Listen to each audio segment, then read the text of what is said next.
कीर्तिवर्धन सिंह कह रहे हैं कि बेरोजगारी सपा और बसपा की देन है। आप उनसे परिवार में जाके उनके परिवार में जाके पूछिए कि उनके पिताजी ने अपनी राजनीतिक पारी कौन सी दल से शुरू करी थी, उन्होंने अपनी खुद की पारी कहाँ से शुरू करी थी, मतलब कि वो अपने आप को दोषी। जनता बहुत परेशान हो चुकी है इस सरकार के सारे जुमलों को समझ चुकी है। 10 साल पहले जो उन्होंने वादे करे थे एक की पूर्ति नहीं कर पाए हैं। जनता इनकी महंगाई से परेशान है, जनता इनकी बेरोजगारी से परेशान है। हमारा युवा नाराज होता जा रहा है, हताश होता जा रहा है। पढ़ा लिखा युवा घर में बैठा, उनको नौकरी नहीं मिल रही है। जनता इन्हीं मुद्दों पर इस बार वोट करने जा रही है। क्या मानना है आपका कि इस प्रचंड गर्मी में जिस तरीके से पोल परसेंटेज कम हो रहा है, कैसे इसको मैनेज करेंगे? हम लोग अपनी जनता से बोलेंगे कि ज़्यादा से ज़्यादा संख्या में जाकर सुबह उठते ही सबसे पहले जाकर वोट करें। और हम लोग अपने लोगों को बहुत प्रेरित भी कर रहे हैं, बहुत पुश भी कर रहे हैं कि वो लोग जाएं और वोट करें, ताकि तभी हमारे देश में बदलाव आए। मैम पोलिंग परसेंटेज कम होने का कारण क्या मानते हैं? हमारी लड़ाई मानते हैं एक विचारधारा से, ऐसी विचारधारा जो हमारे किसानों का सम्मान नहीं कर पा रही है, जो हमारे युवाओं को नौकरी नहीं दे पा रही है, जो हमारी महिलाओं से अधिकार छीन रही है। हमारा संविधान खतरे में, लोकतंत्र खतरे में, उनसे हमारी लड़ाई। आपके प्रतिद्वंदी कीर्तिवर्धन सिंह कह रहे हैं कि बेरोजगारी सपा और बसपा की देन है। आप उनसे परिवार में जाके उनके परिवार में जाके पूछिए कि उनके पिताजी ने अपनी राजनीतिक पारी कौन सी दल से शुरू करी थी, उन्होंने अपनी खुद की पारी कहाँ से शुरू करी थी, मतलब कि वो अपने आप को दोषी मान रहे हैं। मैम पोलिंग परसेंटेज कम होने का क्या कारण आप मान रही हैं?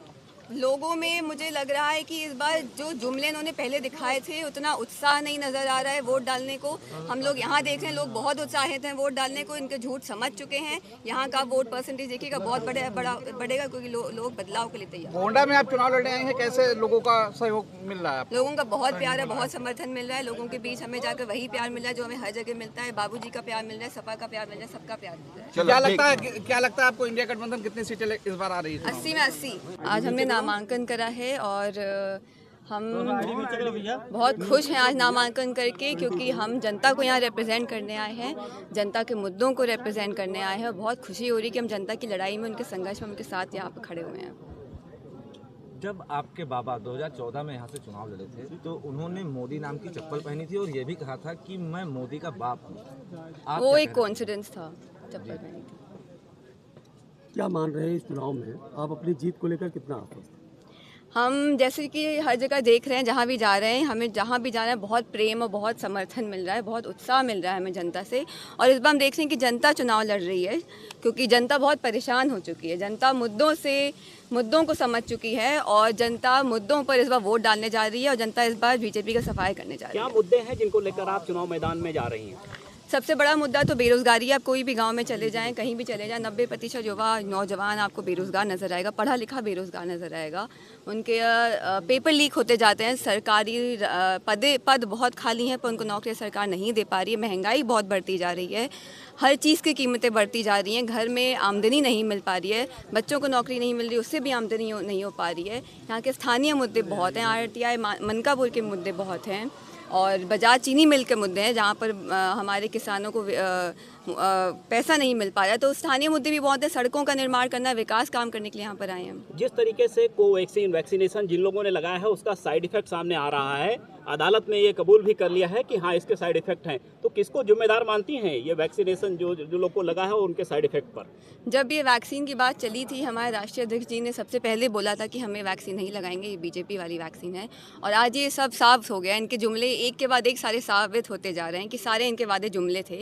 वैक्सीन उन्होंने सबको ज़बरदस्ती तक लगवाई थी और आज हम सब देख रहे हैं कि जगह जगह मौतें हो रही हैं, हार्ट अटैक्स हो रहे हैं लोगों को। उसका रीज़न भी आज हम सबको पता चल गया है। तो हम सब ने लगवाई, आज हम लोग यही गानी बात करते हैं, हम सब ने वैक्सीन लगवाई है। तो बहुत दुख की बात है कि आज हम लोग इस घड़ी से गुजर रहे हैं। मौत का जिम्मेदार कौन है? मौत का जिम्मेदार कौन है? अब मौत का जिम्मेदार हम नहीं बता पाएंगे। सबसे बड़ी चुनौती आपके सामने है, मौजूदा जो प्रत्याशी भाजपा से है, 2 बार लगातार यहाँ सांसद रहे हैं और 7 विधायक भाजपा के हैं जो उनके साथ लगे हुए हैं। इस चुनौती को आप कैसे स्वीकार कर रही हैं? सिर्फ 2 बार नहीं, वो पहले भी यहाँ से सांसद रह चुके हैं, पहले उनके परिवार से भी सांसद रह चुके हैं और कई साल से यहाँ पर वो जनप्रतिनिधि के बल पर रह चुके हैं। पर हमें विकास काम इतना नज़र नहीं आया जितना होना चाहिए था। और 5 साल हमारे बाबूजी ने जो विकास काम करा नज़र आ रहा है। अगर इतने साल से उन्होंने यहाँ पर काम करा है तो वो दिखाई भी देना चाहिए। आप क्योंकि आधी आबादी का प्रतिनिधित्व कर रही हैं, महिला हैं, और सत्ता पक्ष के द्वारा एक आरोप लगाया जा रहा है कि आप लोग मंगलसूत्र तुड़वा लेंगे महिलाओं के। ये बहुत ही गंभीर और बहुत सेंसिटिव टॉपिक है जो आप बात कर रहे हैं। सबके ये जो आपने शब्द यूज़ करा मंगलसूत्र की बात नहीं करनी चाहिए, जिनके मुंह से निकला है नहीं बोलनी चाहिए थी। ये महिलाओं के लिए बहुत सेंसिटिव सा टॉपिक है। हम पुलवामा की बात करते हैं, मणिपुर की बात करते हैं, वो लोग क्यों नहीं बात करते इन सब मुद्दों की। और महिलाएं बहुत परेशान हैं। महिलाओं से आप जाकर पूछिए कि उनको कितनी दिक्कत आ रही है घर चलाने में। हर चीज़ की कीमतें बढ़ चुकी हैं, गैस महंगी होगी, इनकी दाल महंगी होगी, कड़वा तेल महंगा हो गया, उनकी साड़ी पर टैक्स लग चुका है। तो आप महिलाओं का अगर दर्द सुनना है तो ये सरकार वाले गाँव जाकर महिलाओं से मिलें और पूछें कि उनका दर्द क्या है। श्रेया जी, आज आपने नामांकन किया है, आज आपके लिए बड़ा दिन है, ऐसे में आपके पिता आपके साथ नहीं है, क्या माना जाए? पिता हमारे बिल्कुल साथ हैं और हम दिल से साथ हैं। एकदम बगल में खड़े हैं। हमारे यहाँ पर नहीं है, हमारे प्रस्तावक नहीं थे, पर अभी उन्होंने हमें आशीर्वाद दिया है। हम पूरे परिवार से आशीर्वाद लें, बाबूजी से उनकी समाधि स्थल पर हम आशीर्वाद लेकर आए हैं। हम सब हमारे साथ आपने बाबूजी के विकास के कार्य की बात की, कुछ विकास के कार्य उनके गिनाइएगा जो उन्होंने गोंडा में किए। जी, बेनी बाबूजी ने, स्वर्गीय बेनी बाबूजी ने, आपने कहा कि उन्होंने विकास कार्य किए हैं, तो कुछ उनके विकास कार्य बताइए। आप जिस भी गांव में चले जाएं, जिस भी सड़क पर चल जाएं, जिस भी आरसीसी पर चल जाएं, जिस नल का पानी पी लें, जिस लाइट के नीचे बैठ जाएं, जिस स्कूल के कमरे आप देख लें, सब बाबूजी की देन थी।